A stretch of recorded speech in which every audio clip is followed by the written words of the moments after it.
Hello everyone. तो last class में हमने पढ़ा था क्यूब और क्यूबॉइड के क्वेश्चंस हमने किए थे। हमने फॉर्मूलाज पढ़े थे क्यूब एंड क्यूबॉइड के, सरफेस एरिया का, लेटरल सरफेस एरिया का, डायगोनल का, total length of edge and volumes, और इस पे बेस्ड हमने क्वेश्चंस भी किए थे। तो आज हम हमारे चैप्टर को कंटिन्यू करते हैं।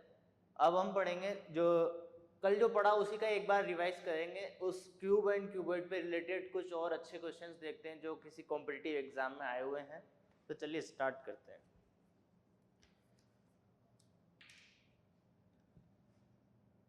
क्वेश्चन है, a figure shows a cuboid a figure shows cuboid with a volume of 180 centimeter cube. Find the value of P. एक फिगर हमें इस तरीके से दे रखा है। ये हमें एक क्यूबॉइडल बॉक्स दे रखा है और हमें डायमेंशंस इसकी गिवन है। ये है P+3 सेंटीमीटर एंड ये हमें दे रखी है 9 सेंटीमीटर और ये हाइट हमें गिवन है 4 सेंटीमीटर और हमें ऑप्शन भी दिए हुए हैं।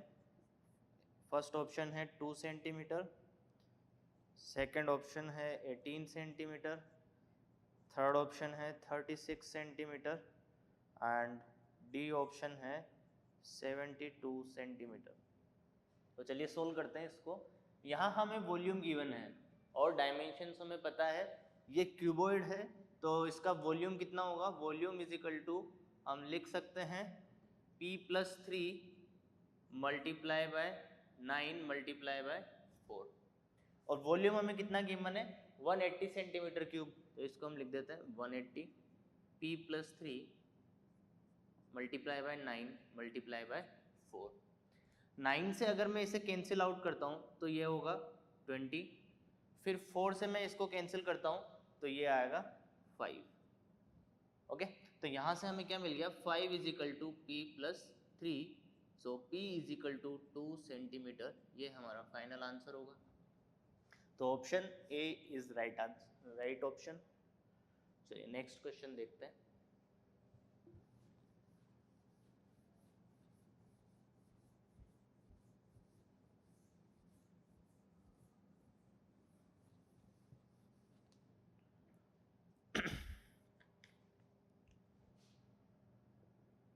A cube of 9 centimeter edges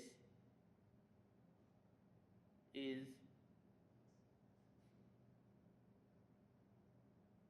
immersed completely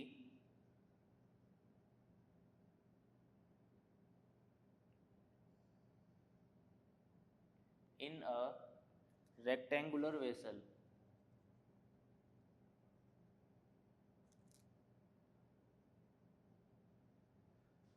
containing water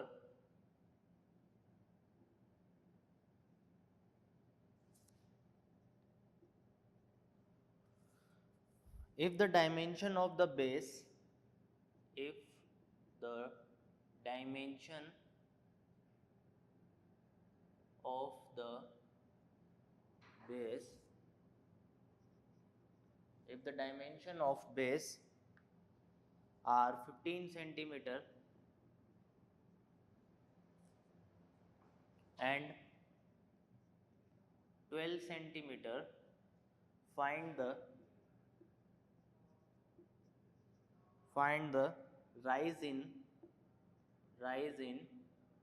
water level।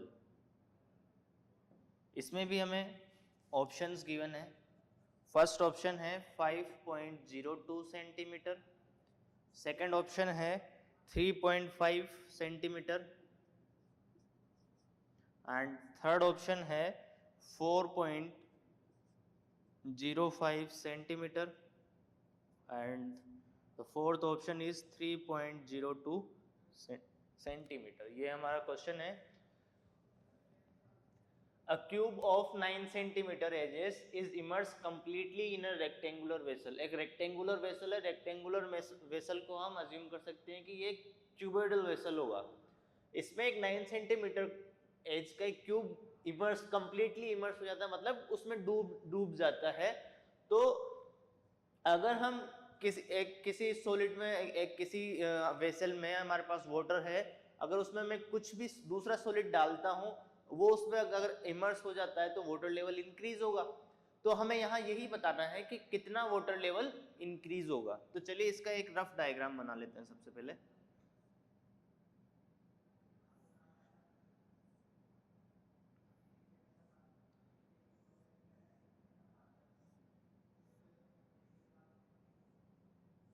ये एक रेक्टेंगुलर वेसल है जिसकी डायमेंशंस हमें पता है 15 सेंटीमीटर एंड 12 सेंटीमीटर. ये इसके बेस की डायमेंशन है. ये 15 सेंटीमीटर और ये हो जाएगी 12 सेंटीमीटर. ठीक है.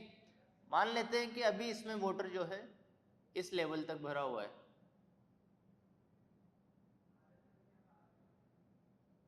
ये इतना इसमें वाटर है अभी. अब मैं इसमें एक क्यूब को इमर्स करवा रहा हूं. ये एक क्यूब है.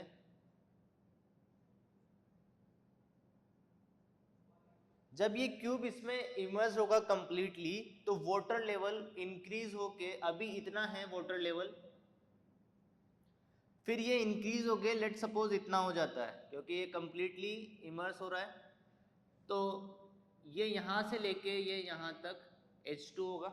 तो हमें ये बताना है कि ये जो डिफरेंस है, दोनों हाइट का जो डिफरेंस है, ये कितना होगा. तो हम मान लेते हैं H2 minus H1 is equal to H centimetre. Okay. तो हमने एज्यूम कर लिया let water level increase H centimetre. अब ये कैलकुलेट करने के लिए क्या होगा, ये जो इंक्रीज हुआ है ये भी एक वॉल्यूम में इंक्रीज्ड वॉल्यूम. ये इंक्रीज्ड वॉल्यूम इस क्यूब के वॉल्यूम के इक्वल होगा. इससे हमें हाइट फाइंड हो जाएगी. तो मैं लिख दूंगा यहां पे increased volume, it should be equal to volume of a cube. Volume of cube. अच्छा, ये इंक्रीज वॉल्यूम किसका, इंक्रीज्ड वॉल्यूम ऑफ वाटर. तो ये बेस तो अभी भी वही होगा जो इसके बेस 15 इंटू 12 ही होगा इसका बेस अभी भी, क्योंकि ऊपर हुआ है, बेस तो वही है. और हाइट हमें क्या मिल गई, हमने एज्यूम कर लिया H सेंटीमीटर इंक्रीज हुई है. तो यहाँ पे ये हो जाएगा 15 into 12 into H and it should be equal to volume of cube. Volume of cube 9 centimetre edges दी हुई है हमें. तो ये हो जाएगा 9 इंटू 9 इंटू 9.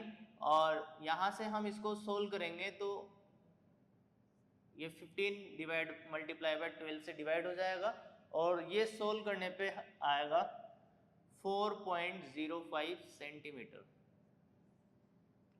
ये हमारा लास्ट कंप्लीट आंसर है. तो option number C is right answer.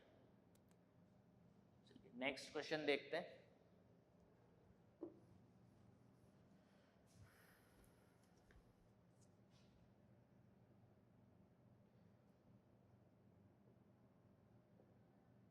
Find the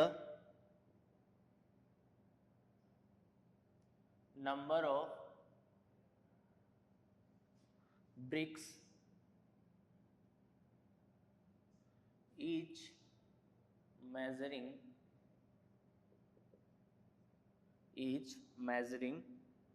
25 centimeter multiply 12.5 centimeter multiply 7.5 centimeter required to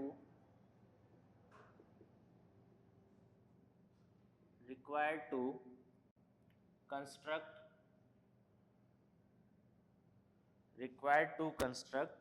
a wall 6 meter multiply by 5 meter multiply by 0.5 meter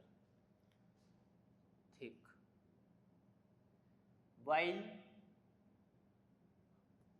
the cement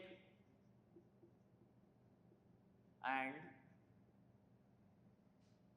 sand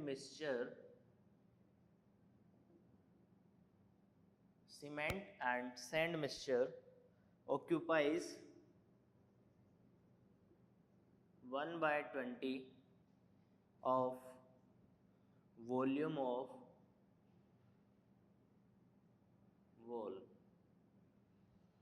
okay तो question ये है, find the volume of BRICS, find the number of BRICS each measuring 25 centimetre into 12.5 centimetre into 7.5 centimetre required to construct a wall 6 meter multiplied by 5 meter multiplied by 0.5 meter thick. मतलब हमें एक wall construct करनी है जिसकी dimensions हमें ये given है, ठीक है, और वॉल को बनाने के लिए हमें ब्रिक्स और सीमेंट और सैंड की रिक्वायरमेंट होगी। तो कुछ जब हम वॉल को बनाएंगे तो उसका जो वॉल्यूम होगा वो या तो ब्रिक्स ऑक्यूपाई करेगी या फिर सीमेंट और सैंड ऑक्यूपाई करेगी। यहाँ हमें गिवन है कि सीमेंट एंड सैंड मिक्सचर, जो सीमेंट और सैंड का जो मिक्सचर है वो 1/20 ऑफ वॉल्यूम ऑफ वॉल को ऑक्यूपाई कर रहा है। तो ब्रिक्स कितना वॉल्यूम ऑक्यूपाई करेगी? अगर ये 1/20 कर रहा है तो ब्रिक्स करेगी 19/20। तो हम यहाँ सबसे पहले 1/1 सबसे पहले तो हम वॉल का वॉल्यूम निकाल लेते हैं। Volume of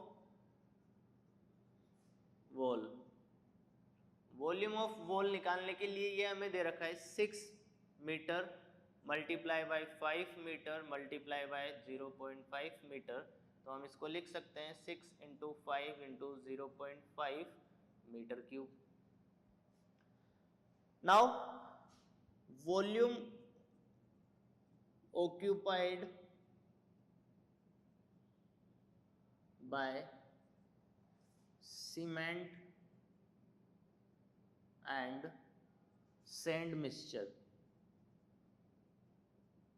cement and sand mixture कितना वॉल्यूम ऑक्यूपाइड कर रही है? 1/20 ऑफ वॉल्यूम ऑफ वॉल। अगर ये 1/20 कर रही है तो volume occupied bye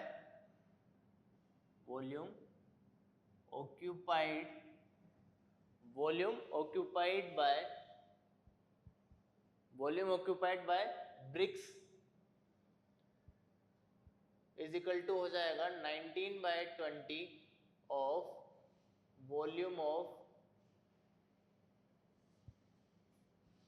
of wall. अच्छा, ये 19/20 क्यों हुआ? क्योंकि जो सैंड एंड मिक्सचर, सैंड का जो मिक्सचर है वो 1/20 कर रहा है। कंप्लीट वॉल्यूम है 1, तो 1 माइनस 1/20 करेंगे तो आएगा 19/20, इसलिए हमने इसको लिखा 19/20। तो यही कितना हो जाएगा? 19/20 multiply by 6 into 5 into 0.5 metre cube. हमें जो ब्रिक्स की डायमेंशंस गिवन है वो सब सेंटीमीटर में है, तो हम इसको भी सेंटीमीटर में कन्वर्ट कर लेते हैं। 19/20 मल्टीप्लाई बाय 6 इंटू 5 इंटू 0.5, और सबको 100 से मल्टीप्लाई करेंगे तो मैं डायरेक्टली 10⁶ से मल्टीप्लाई कर देता हूँ। 10⁶ centimetre cube. Now we have to find the volume of bricks. Volume of brick, 1 brick, volume of brick कितना हो जाएगा? इसको इक्वेशन 1 दे देते हैं। 25 multiply by 12.5 multiply by 7.5। Okay, तो ये हमें मिल गया कि जो रिक्वायरमेंट है ब्रिक्स जितनी जगह ऑक्यूपाई करेगी वो वॉल्यूम, और ये एक ब्रिक का वॉल्यूम मिल गया। तो नंबर ऑफ ब्रिक्स क्या हो जाएगी? Number of bricks is equal to volume occupied by bricks divided by volume of bricks. Okay, तो ये हो जाएगा 19 multiply by 6 multiply by 5 multiply by 0.5 into 10 to the power 6 divided by 20 multiply by 25 multiply by 12.5 multiply by 7.5. जब इसे solve करेंगे तो यहाँ से हमें नंबर ऑफ ब्रिक्स मिलेगी 6080 ब्रिक्स. ये हमारा फाइनल आंसर. तो हमें 6080 ब्रिक्स की रिक्वायरमेंट होगी इस वॉल को कंस्ट्रक्ट करने के लिए. चलिए नेक्स्ट क्वेश्चन देखते हैं.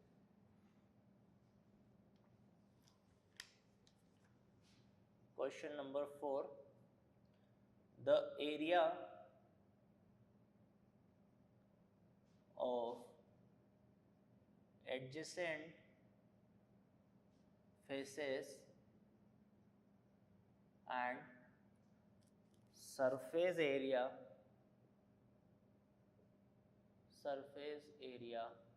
of a cuboid with volume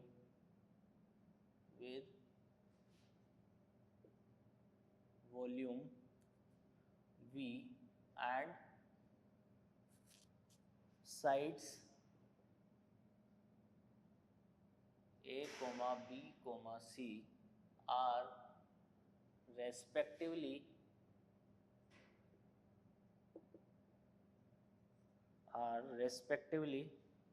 X, Y, Z and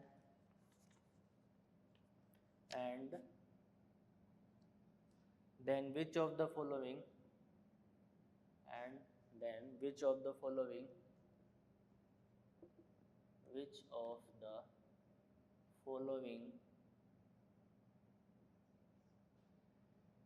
is false.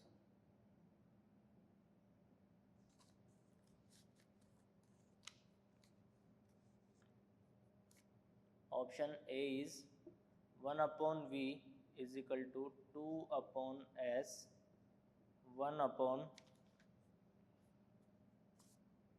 A plus 1 upon B plus 1 upon C. Option B is V square is equal to X, Y, Z. And option C is S is equal to twice of X plus Y plus Z. And option D is S is equal to X plus Y plus Z. तो हमें एक question दिया है the area of adjacent faces and surface area of cuboid with volume V and sides A, B, C are respectively X, Y, Z and S. ये तीनों तो हो गई एडजेसेंट फेसेस के एरियाज और सरफेस एरिया है S and S. Then which of the following is false. तो हमें फाइंड करना है कि इनमें से कौन सा ऑप्शन गलत है. ये क्वेश्चन आया है मध्य प्रदेश NTSC स्टेज 1 2014 में. काफी आसान सा क्वेश्चन है, बस हमें ऑप्शन के थ्रू जाना होगा इसमें. अगर मैं यहाँ पे देखता हूँ ये लिखा हुआ है 1 upon A 1 upon B 1 upon C. इसको सोल्व करता हूँ तो ये क्या हो जाएगा ABC एलसीएम आएगा AB plus BC plus CA ये ऊपर आ जाएगा और ट्वाइस ऑफ S. अच्छा अगर इसके साइड्स ABC है, साइड्स इसकी ABC है तो सरफेस एरिया मुझे क्या मिलेगा 2AB plus BC plus CA. तो AB प्लस ये दोनों कैंसिल आउट हो जाएंगे, 2 से 2 कैंसिल आउट हो जाएगा तो ये क्या बचेगा 1 अपॉन ABC और 1 अपॉन ABC क्या होगा इसका वॉल्यूम होगा. तो यानी कि ये वाला ऑप्शन तो सही है. हमें कौन सा फाइंड करना है जो फॉल्स है. तो ये वाला ऑप्शन तो नहीं होगा, ये तो सही है क्योंकि V square is equal to XYZ. XYZ हमें क्या दे रखा है, XYZ हमें दे रखा है, XYZ क्या है एडजेसेंट फेसेस का एरिया दे रखा है हमें XYZ. तो V स्क्वायर की वैल्यू XYZ दे रखी है, ठीक है ये तो सही है. इसके बाद में सरफेस एरिया दे रखा है ट्वाइस ऑफ XYZ. एक सरफेस का एरिया में x, दूसरे सरफेस का y और तीसरे सरफेस का z गिवन है, और हमें पता है कि क्यूबॉइड में सरफेस दो होते हैं, एक सेम सरफेस, एक आगे एक पीछे, एक ऊपर एक नीचे, और एक लेफ्ट और एक राइट। तो जो एरिया होगा x भी दो बार आएगा, y भी दो बार आएगा और z भी दो बार आएगा, तो इसलिए surface area twice of X Y Z हो जाएगा। तो ये भी सही है, ये भी सही है, ये बचा। तो इसमें सिर्फ आपके सरफेस एरिया को एक एक बार काउंट किया होगा, तो ये तो ऑब्वियसली ये तो गलत है। तो हमारा सही ऑप्शन हो जाएगा डी, क्योंकि s is equal to X plus Y plus Z नहीं होगा।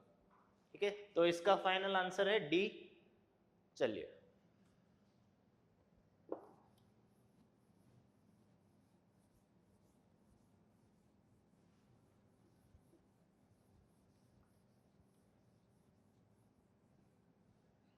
तो ये कुछ क्वेश्चंस थे क्यूबॉइड्स के सरफेस एरिया और वॉल्यूम से रिलेटेड। अब हम स्टार्ट करेंगे राइट सर्कुलर सिलेंडर।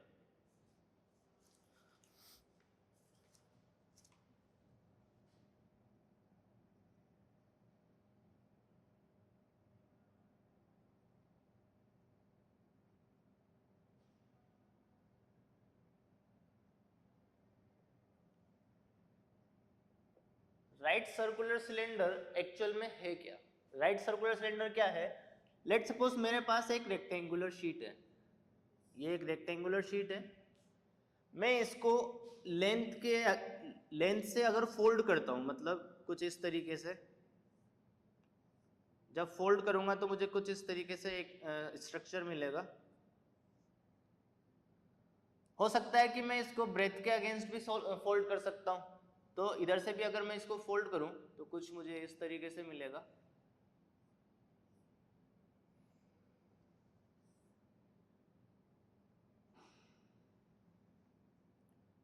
तो राइट सर्कुलर सिलेंडर क्या है? जब आप किसी रेक्टेंगुलर शीट को किसी भी एक साइड के अगेंस्ट फोल्ड करते हो तो आपको राइट सर्कुलर सिलेंडर मिलता है। अच्छा, इसको राइट सर्कुलर सिलेंडर ही क्यों बोलते हैं? अगर मैं बात करता हूं ये वाली लाइन की, तो ये क्या है? ये है एक्सिस, इसमें ये है एक्सिस। इसको राइट सर्कुलर सिलेंडर इसलिए बोलते हैं क्योंकि एक्सिस जो है, axis is perpendicular to circular base. जो सर्कुलर बेस है उससे ये एक्सिस परपेंडिकुलर होती है, इसलिए हम इसको बोलते हैं राइट सर्कुलर सिलेंडर। अब अगर हम बात करें, ये तो हो गई हमारे बेस की रेडियस, मतलब जो बेस है उसकी रेडियस सेम, चाहे इधर इस वाले डायग्राम को देखें या इस वाले डायग्राम को देखें, सेम होगा। इसके बाद ये है हम सिलेंडर की हाइट, ठीक है, इसमें ये इसकी हाइट हो जाएगी।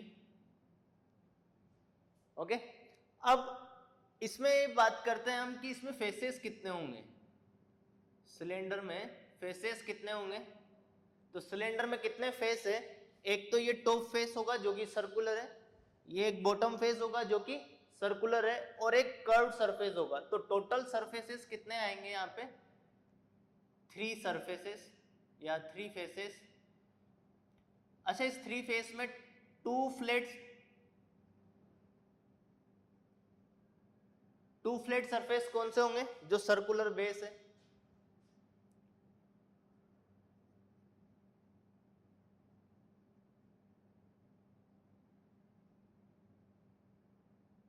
और एक होगा कर्व्ड सरफेस। इस तरीके से हमारे पास 3 फेसेस होंगे। अब लेट सपोज मैं इसका क्रॉस सेक्शन चेक करना चाहता हूँ। क्रॉस सेक्शन क्या होता है? जब मैं इसे कट करूंगा तो जो मुझे टॉप पे दिखेगा वो किस तरह का दिखेगा।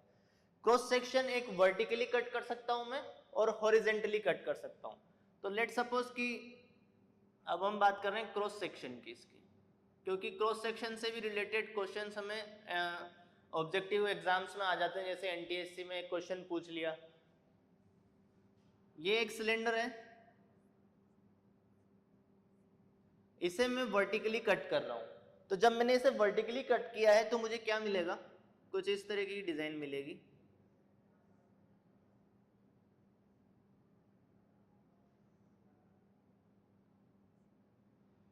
जब मैंने इसे वर्टिकली कट किया है तो मेरे को इस तरह की डिजाइन मिलेगी।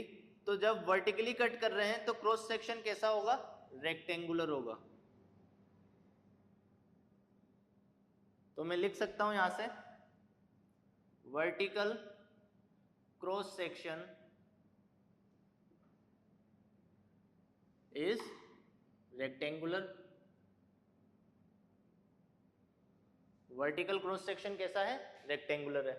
मैं इसे हॉरिजेंटली भी कट कर सकता हूं, मतलब यहीं यहां से। तो जब यहां से कट करूंगा तो मुझे जो क्रॉस सेक्शन मिलेगा वो कैसा मिलेगा, सर्कुलर मिलेगा। ठीक है, तो मैं लिख सकता हूं कि हॉरिजेंटल क्रॉस सेक्शन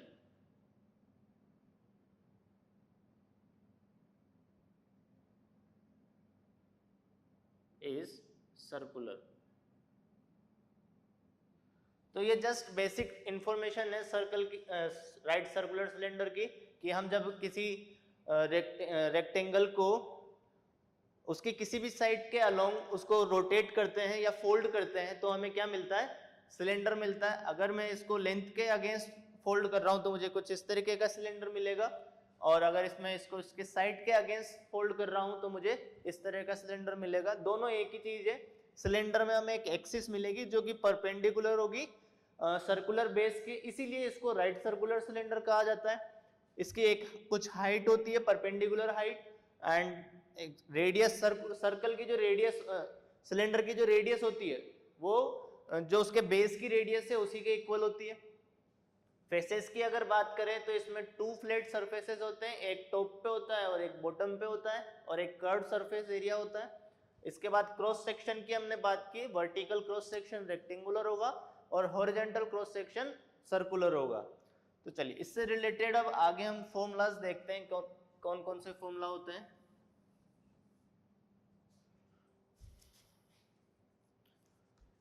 चलिए पहले फॉर्मूलाज देख लेते हैं, उसके बाद फिर क्वेश्चंस हम देखेंगे। एक सिलेंडर में ड्रॉ कर लेता हूं, ये एक सिलेंडर है, ये इसकी एक्सिस है, radius through out the cylinder radius constant होगी, और ये इसकी हाइट होगी। तो सबसे पहले अगर फर्स्ट फॉर्मूला की हम बात करें तो वो आएगा curve surface area.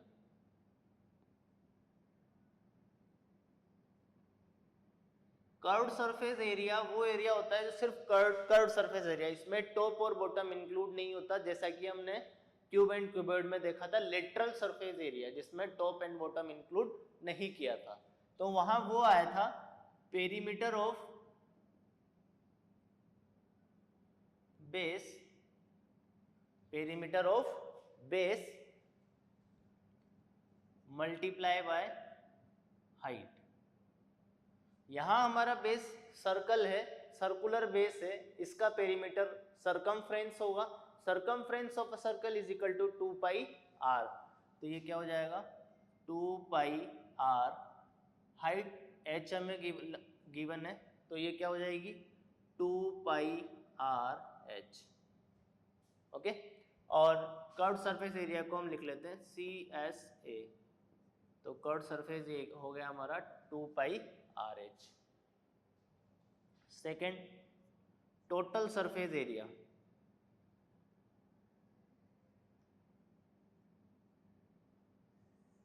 Total surface area मतलब इसमें कर्व सरफेस एरिया भी होगा, टॉप का एरिया भी होगा और बॉटम का एरिया भी होगा। तो it is equal to C S A plus area of two flat surfaces. तो सी एस ए हमारे पास है 2 पाई आर एच प्लस ये इसका एरिया हो जाएगा 2 पाई आर स्क्वायर। तो यहाँ से अगर मैं 2 पाई आर कॉमन लेता हूँ तो ये मिलेगा एच प्लस आर। तो ये मिल गया हमें टी एस ए। तो ये तो था सी एस ए, ये हो गया T S A total surface area. इसके बाद में अगर इसका वॉल्यूम अगर देखें हम,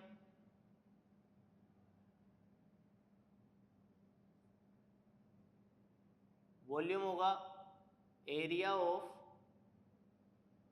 बेस मल्टीप्लाई बाय हाइट। तो एरिया ऑफ बेस यानी कि पाई आर स्क्वायर हो जाएगा मल्टीप्लाई बाय हाइट, तो ये हो गया पाई आर स्क्वायर एच। तो ये 3 फॉर्मूलाज है सिलेंडर, राइट सर्कुलर सिलेंडर से रिलेटेड, इन्हीं पे बेस्ड अब हम क्वेश्चंस देखेंगे।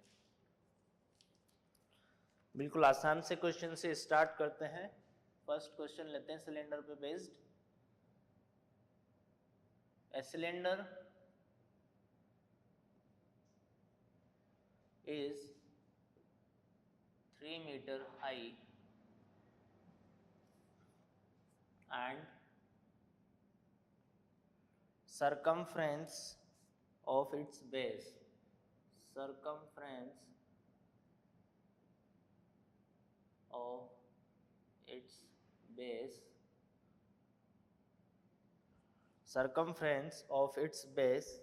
is 22 meter,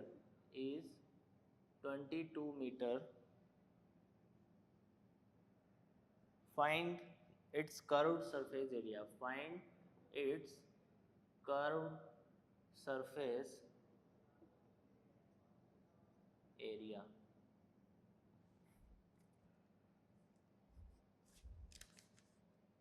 ओके, तो हमें यहाँ पे दे रखा है सिलेंडर की हाइट दे रखी है, ये कुछ इस तरीके का सिलेंडर होगा।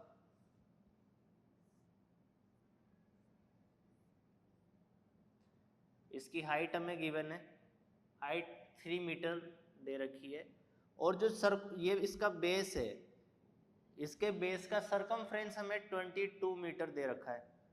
तो circumference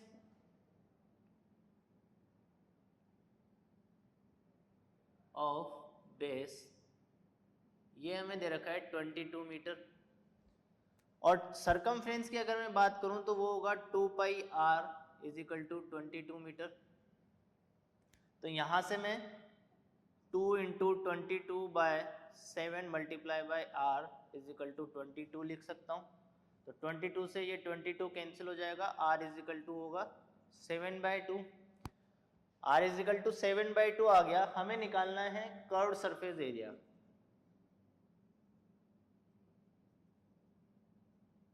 curved surface area is equal to क्या होता है, 2 पाई आर एच। ओके, तो यहाँ पे हम वैल्यूज पुट कर देते हैं। 2 pi is equal to 22/7, R is equal to है 7/2 एंड हाइट है 3 मीटर। तो 2 से ये 2 कट जाएगा, 7 से 7 कट जाएगा, ये हो जाएगा 66 मीटर स्क्वायर। ठीक है, यहाँ कर्व सरफेस एरिया हमने स्टार्टिंग में पढ़ा था, अभी जब फॉर्मूला हम डिस्कस कर रहे थे कि curve surface area is equal to क्या होता है, curve surface area is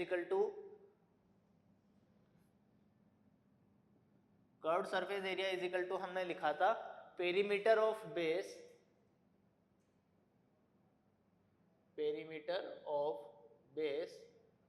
multiply by height. तो हमें पेरीमीटर भी पता है, पेरीमीटर क्या है 22 है और हाइट है 3, तो यहां से डायरेक्टली हमें मिल जाएगा 66 मीटर स्क्वायर। ये हमने इसलिए किया ताकि अगर हमें रेडियस फाइंड करनी तो हम किस तरीके से फाइंड करेंगे, और वो डायरेक्टली अगर हमें सीए से ही फाइंड करना है तो हम डायरेक्टली वो वाला कंसेप्ट यूज कर लेंगे। पेरीमीटर ऑफ बेस हमें पता है, हाइट हमें पता है, तो वैल्यू डाल के आंसर निकाल लेंगे। तो ये हमारा फाइनल आंसर है, दोनों से आंसर सेम आएगा। ओके, चलिए नेक्स्ट क्वेश्चन देखते हैं। The total surface area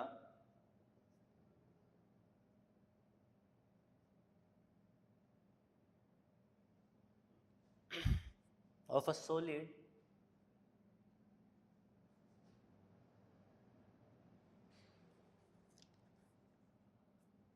right circular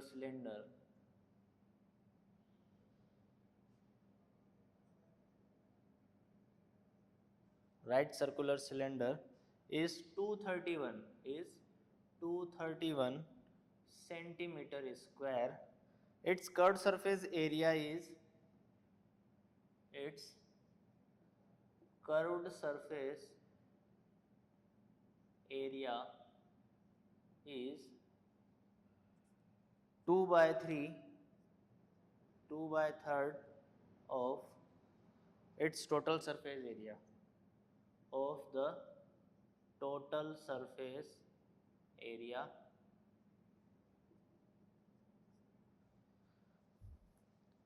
determine the radius of the base determine the radius of the base and height। तो यहाँ पे क्वेश्चन में हमें क्या क्या गिवन है, क्वेश्चन में गिवन है द टोटल सरफेस एरिया हमें गिवन है, और वो total surface area 231 centimetre square हमें गिवन है। It's curved surface area is 2/3 of the total surface area. तो हमें फाइंड करना है radius of the base and height.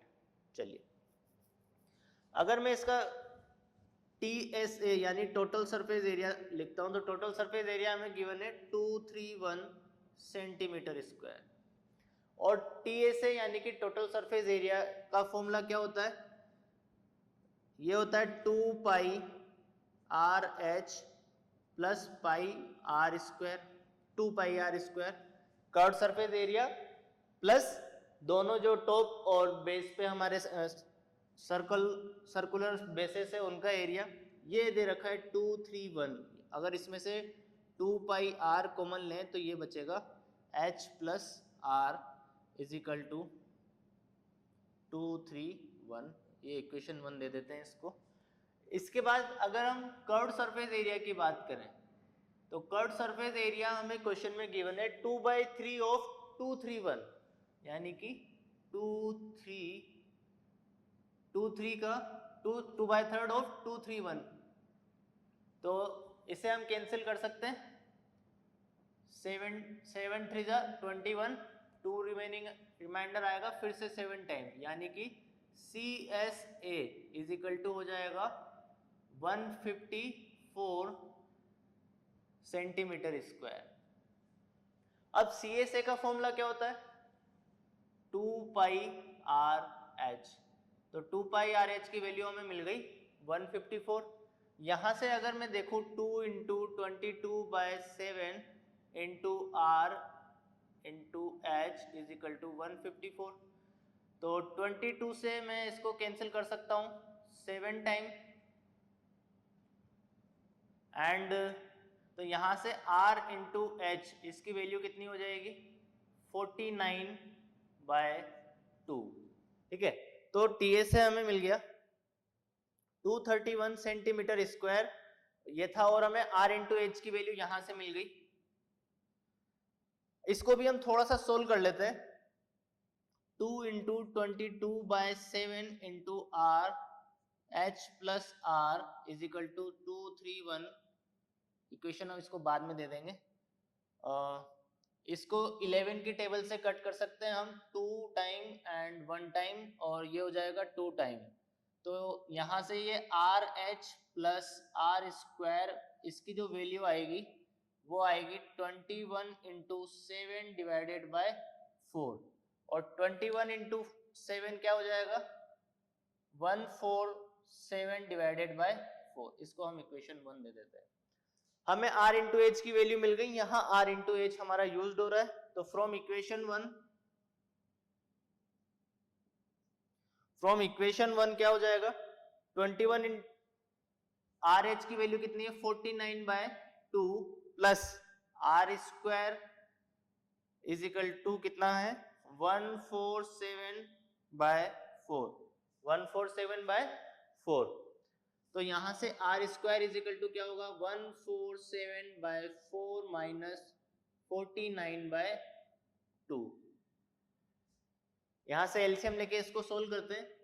147 minus ये हो जाएगा 98।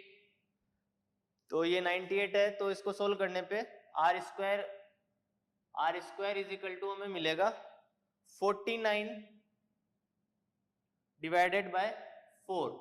ये मिल जाएगा आर स्क्वायर की वैल्यू 49 डिवाइडेड बाय 4, तो आर इज इक्वल टू क्या आ जाएगा 7/2 सेंटीमीटर। अब इक्वेशन 2 से हम h की वैल्यू निकाल सकते हैं।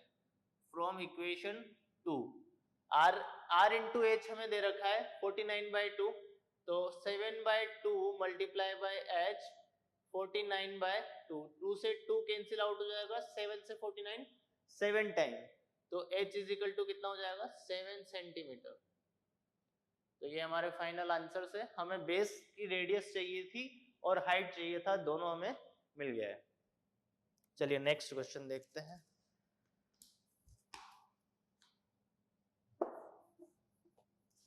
A rectangular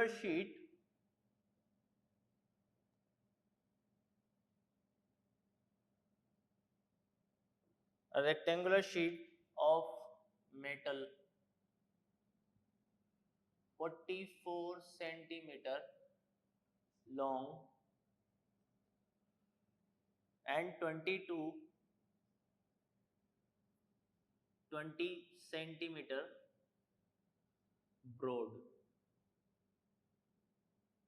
is rolled along its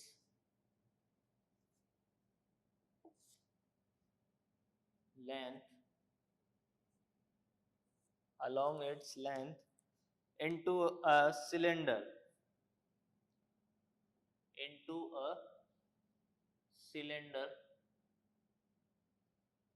has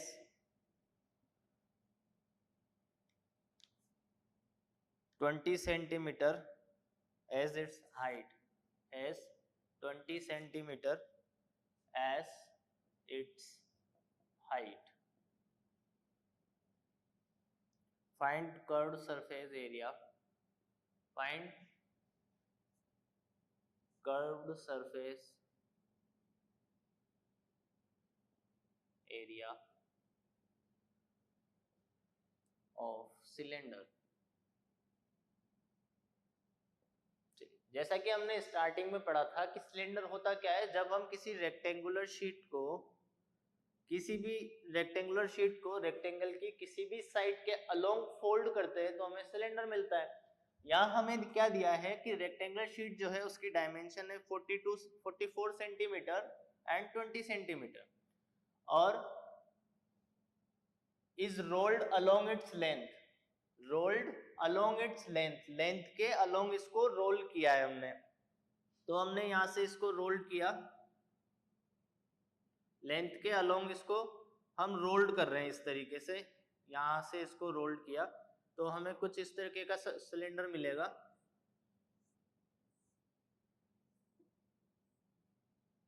इसकी हाइट 20 सेंटीमीटर हो जाएगी जो कि हमारी विड्थ थी रेक्टेंगल की, और जो बेस का सरकमफ्रेंस, ये पूरी जो लेंथ है, ये पूरी लेंथ सरकमफ्रेंस यानी कि सर्कल का पेरीमीटर बन जाएगी। तो ये सरकमफ्रेंस हो जाएगा 44 सेंटीमीटर। हमें निकालना है कर्व्ड सरफेस एरिया। तो कर्व्ड सरफेस एरिया